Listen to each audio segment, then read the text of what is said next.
Hey guys, I'm at LT Arms down in Littleton, Colorado, and I am about to embark on a really exciting journey. It's something I've wanted to do for a really long time. I'm about to build my first AR-15, so come with me. I want you to be part of the adventure.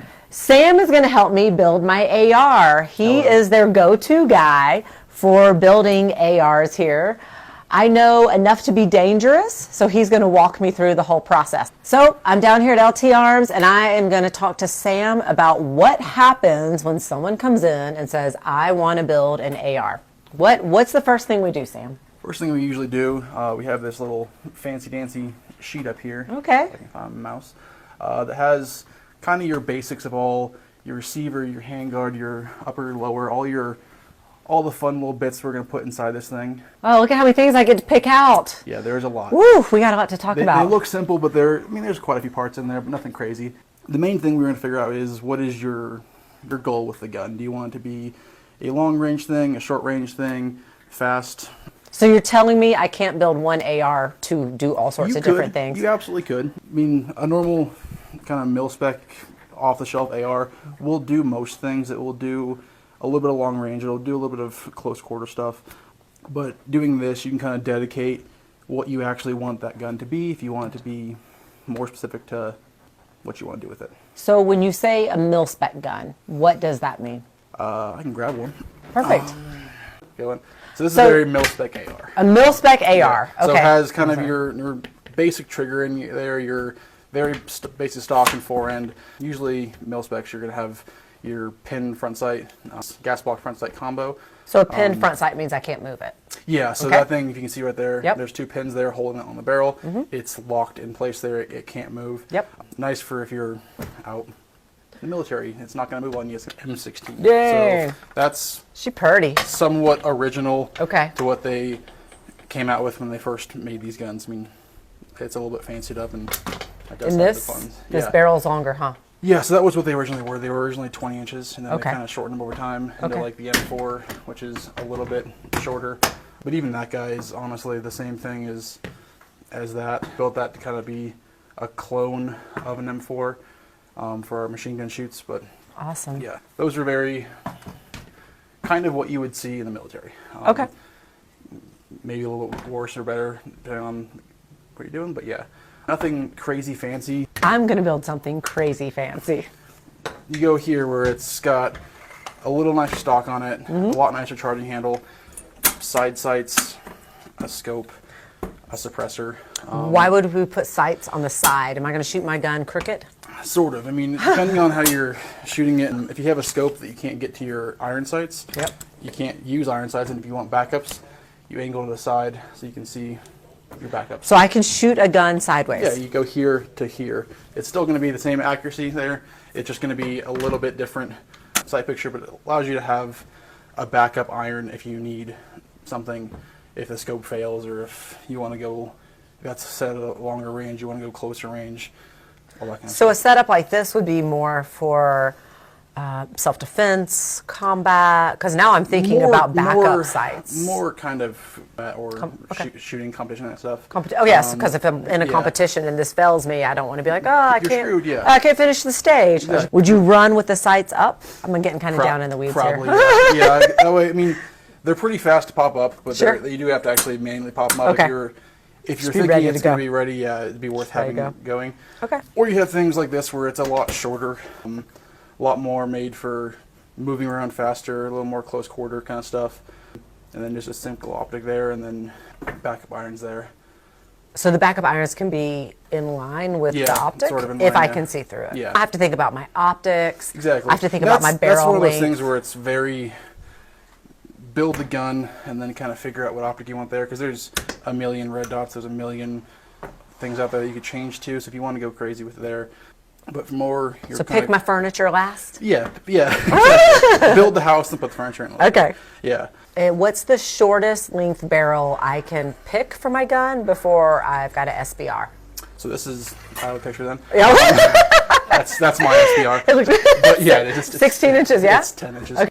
Yeah, 16 inches is going to be your shortest length you can go. And then, I mean, that's 16. I think this is 16 too. I have to measure that one.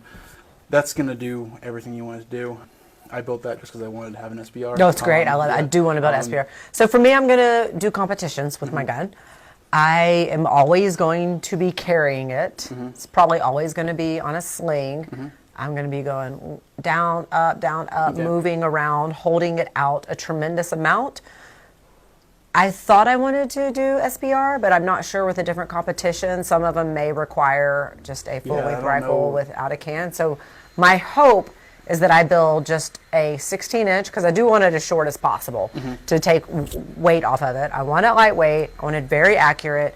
I want a phenomenal trigger in it. I'm probably going to need some kind of optic, if not just a red dot. The backup sights make a lot of sense for me. I want a stock that I can adjust very quickly. I know I will have some questions about this because I've seen some that are just this piece. I've heard it's a lot better to have multiple points of contact in your shoulder. Especially for the recoil, just holding on to it is not much recoil, but having something there that's going to be stationary and not going to move on you is what you want. Perfect. And we also, if you're wanting to go as short as possible without going into the SBR thing, we can do 14.5 barrel, so 14 inches, 5 or 14 and a half inches, and then we get a muzzle brake that we pin and weld to the gun, and that welding that to the gun or the barrel, that means that it's part of the barrel now. So you can get a shorter barrel with a muzzle brake that's at 16, so you lose a little bit of length there. So if you want to go that route, you can go that route too. What would be the advantage to adding a muzzle brake to a 14-inch barrel, 14 and a half inch, as opposed to just going 16-inch? What does the muzzle brake do for me? It's going to drop the recoil a little bit. It's going to drop the muzzle rise. If you are going to be doing competition stuff and you're trying to get on target faster or stay on target, having something there to do that is going to help. Whether it's, you can go flash hider. That's got a little bit more of aggressive muzzle brake. You can also get muzzle brakes that allow you to, if you want to put a suppressor on, this guy just unthreads eventually. And so not all suppressors just unthread neatly like that, do they? Yeah. Some of them are very difficult to get Some off. are difficult, some are fast. The one that attaches to this guy is extremely fast. But if you want to be putting a brake on the gun and then have the ability to suppress it, having... I love that. I think I definitely want to be able to suppress it. It is nice. I want to be able to do it easily. I like how you just screw that on, screw that off, because I've heard sometimes you have to buy extra attachment pieces. And, you will. I mean, if you want it to be attach onto your muzzle brake, there are attachments you have to get for it. But they can stay on. I mean, I could just do it on and off like you just did. How much accuracy am I going to compromise going from 14 and a half? Going from 16 to 14 and a half? Not much. Okay. Really not much. Okay. Mostly, your 3-gun stuff, you're really not pushing very far anyway. You're usually within a pretty close thing. You'll still be absolutely on target with that. You put a can on there, the can will actually help you with it. Actually, it's going to give you a little more barrel length. Tell me what happens down here. Why do I want adjustable or not? I like adjustable. I think most people are going to like adjustable. It just allows that gun to go from... If you want it a little bit closer in, you have a little closer in depending on your length of pull. What does length of pull mean? It is from where it goes in your shoulder to your basically your finger to your trigger, or your shoulder to your trigger. The length that your arm has to reach to pull the trigger. Length of pull. Yeah. How far my arm has to reach to pull the trigger. Got it. That makes sense. But it allows you to have. I have a lot longer length of pull. Your length of pull is probably way shorter than mine because man, woman. Also, I'm 6'3". So here's with it out. And that was really close. Yeah. Okay. And there's, I think, 6 points on each stock, so you can kind of go wherever you want it to be. So all these, let me pull it off. All of those are your. Oh, that's really cool. Points. Okay. That's where it adjusts each one, so you can change in there. And there are ones that have. Here, I can make a little bit more there for you. There are stocks that have a longer length of pull or more adjustments on there. That's kind of your standard size. Okay, that's fantastic. I love that. So what is happening when I pull the trigger on the gun? What happens? What do I need? What do I need to pick out in this part of the gun? So,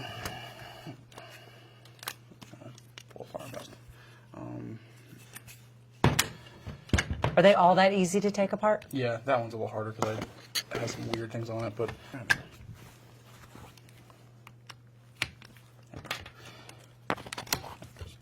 So,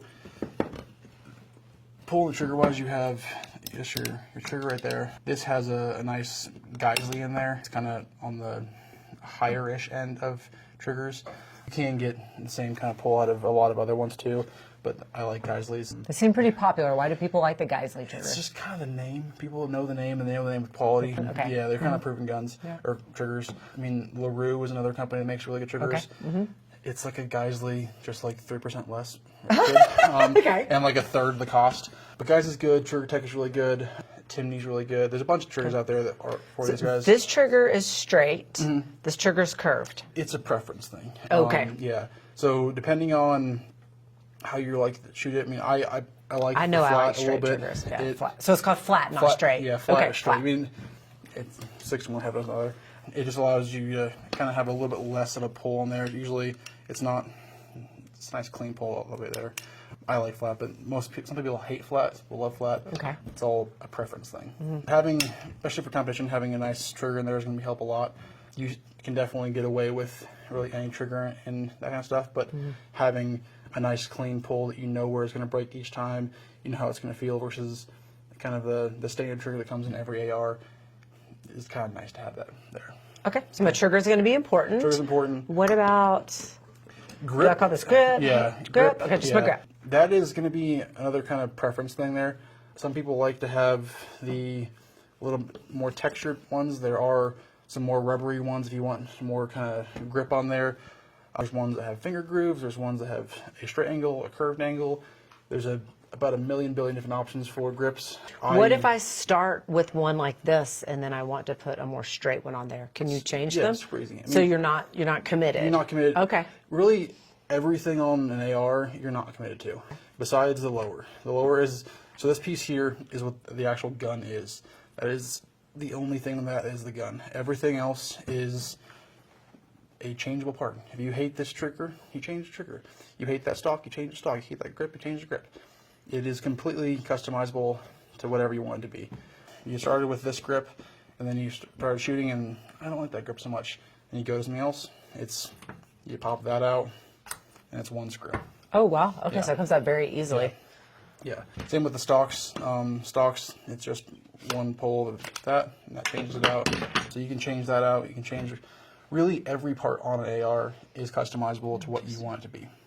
Is there anything, does this do anything other than stick out the back of the gun? Yeah, so there is, it's part of how the actual gun cycles and functions. The bolt actually goes into this hole, and there's a spring and a buffer here. There's my pen. I can get that with this pen. No, I'm going to yeah. So this is my buffer tube. Yeah, your buffer tube, your buffer, and your buffer spring. Okay. Do I Yeah. have choices here? Or You do, yes. Okay. There are different styles there, but they're all going to be about the same. I mean, there's not much you can do differently. The only thing you can really do different on these guys is some will have more points of adjustment on here, and a couple little things, how it locks up internally. For the majority of guns, it's all the same. A little bit different when you get into like the fixed stocks. The fixed stocks have a little bit different buffer tube because it's longer. It has, instead of it locking on the pegs here, it actually locks on a screw back here. So it's just a little bit different there. So I don't have to make a lot of decisions here, but I got to make decisions here. So you will, here, no, here, sort of. Okay. There is different buffer weights, there are different buffer springs. The weight in spring kind of dictates, or is dictated by your barrel length and all that kind of stuff. Because if you have a longer barrel, yeah, with shorter barrels you need a little more weight to kind of make sure it works and cycles properly. And that's kind of a tuning thing towards the end-ish. And there's carbine length, the rifle length buffers, but most time it's pretty simple to just get the buffer that is for the barrel length and the size that you want to go with. Got you. So some pieces kind of dictate the other pieces, A but then little there's bit. pieces that Yes, are there just are- completely independent. Yes, no there matter are what pieces you're that doing. are Okay. very much you have to have the right ones for it, or it's not going to work.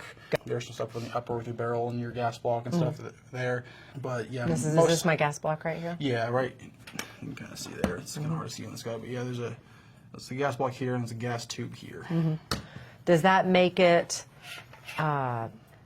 I've heard the terms direct impingement and piston. Yeah, so piston, I don't have it piston. I should do a piston here, but it's... So pistons are not very common. They're usually... They are. Okay. They're getting a little bit more common. It's a little bit cleaner with shooting because you're not pushing all that gas back into the gun and just pushing a piston back and forth. Okay. That being said, there's not a ton out there for pistons. There's only like 3 or 4 companies that really make stuff for it. Okay. They're a little bit more work to make them cycle properly. Gotcha. You actually have to tune them a little bit versus your normal AR. Just you tighten 2 screws down and it's good to go. Perfect. Yeah. I want ambidextrous. So this guy has the safeties on both sides, Yeah. so I can do it on both sides. So if I have it on the other hand, I can still actuate that. So if I know I'm going to be shooting, and sometimes I will have to go to my left shoulder for some of the competitions, does that make me want ambidextrous? It's nice. It's another kind of thing on there. There's ambi safeties. That's got an ambi mag release on both sides, so you can do it on both sides. It also has the bolt release. Is usually you pull back there and lock it there, and release there. Versus this guy, I can just push up, lock it there, and then I can also release it there. Oh, that's cool. I like that. Wow. Okay. That's other options there. Oh, yeah. I like having that. It just Sure. makes it a little bit more versatile with what I want to Sure. do with it. Again, that's a preferential thing. I think for the way I want to use the AR, I might like that. Yeah. Because I do want to try shooting off of my left shoulder. It really won't. I mean, No? because like your safety is not going to be huge because it's really just a safety on both sides. Sure. It's not going to be anything different than those safeties. Sure. Your mag release is still going to work the same way that it was. You just have the ability to, instead of going that side, you just hit this button and it release too. The bolt release is super easy. I like that. Yeah. I like that a lot. But that one you can still use it the same way too. It just has that ability. There are styles of that too. There's a thing called like the bad lever that attaches here and then goes down and through your trigger guard. I kind of hate that. I don't like things in my trigger guard that aren't my trigger. That's an option, but that's just not my favorite. But yeah, that's just more things you can add to it if you want to. Okay. Yes. Cool. I want to try this. It's going to be great. So, let's say operates like this. I got to get better at pulling the bolt back with just one hand. Almost got it. It takes some getting used to, but once you get used to it, it's super easy. Okay. There you go. I think I'm definitely going to like that. And I can come up here. All right. Oh, yeah, actually, I'm excited to try that. one other thing. Handguards. Are you planning on attaching a bunch of stuff on there, or is it just going to be I'm going to have most likely just a red dot. red dot? I'm going to have my backup iron sights. Might end up with a light on it, unsure. At this point, I'm going to say no. And then what else am I forgetting that might be up here? I mean, maybe a foregrip or a hand I stop. definitely want, I definitely want a hand stop for sure. For sure. Yeah, because there's a couple different types of handguards. These are arrow handguards, but the difference on this guy is it has that thinner middle section, so you can wrap your hand around a lot easier. Gotcha. You can't attach anything up here because Right. there's no rail there, but it allows you to get it's a little bit less weight, and also you can get your hand fully clamped around it, versus this guy where it's just a little bit chunkier up there. You can't quite get all the way on there, but you do get the ability to put every attachment you want on there. I'm pretty sure I want something that's going to let me put attachments up here. Because I don't mind, I've always kind of enjoyed having my thumb just run down the side. You still can, like on both guns, you have all your M-lock sections on the bottom, sides, and top. So you have the ability to do attachments. Most of the time, your flashlights are going to be on the sides, and then maybe like a thumb pad up there if you want to do a thumb pad for a light. So you might, if you're thinking about doing a light, it might be worth throwing the full-length rail on there instead of it being the more thinned out one. I see some advantages to this. I don't. That gun's small enough that it's kind of hard to put a light on, so that's why I have it like that. Then that one is kind of a somewhat set in stone thing because that's what everything's made the thing on. So it'd be good to kind of figure out that. The other thing too with handguards, there's different lengths on handguards. So if you wanted to go all the way up, if you wanted to go shorter, I like the look of it going all the way to the barrel of the muzzle. You're more. Some ARs will have it just that goes there. Some will just the handguard actually will stop here.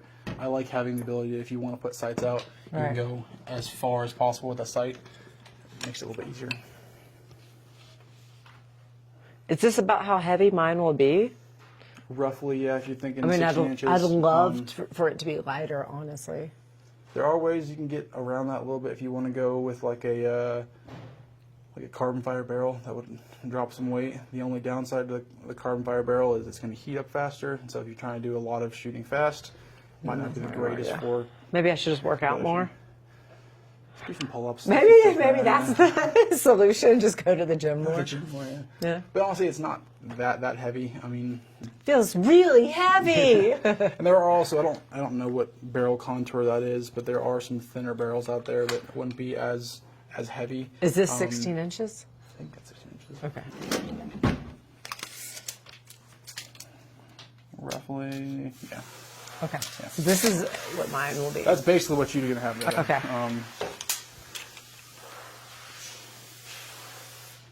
Yeah. And there are points in this too. You're talking about having a sling. There's a sling point there. There are some other sling points on there.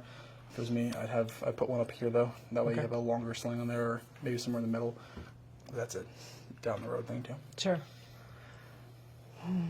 I'm so torn on this. How much weight is it going to take off Really if not I do much. this? I Okay. mean, it's aluminum. It's not like it's steel. Maybe a couple ounces at most. I think we'll just start. We can start with this kind of thing here, and then I can kind of show options there. Well, so I feel like there's already a second build in my future, and it's something that's going to require a tax stamp. I think I'm ready to build my AR.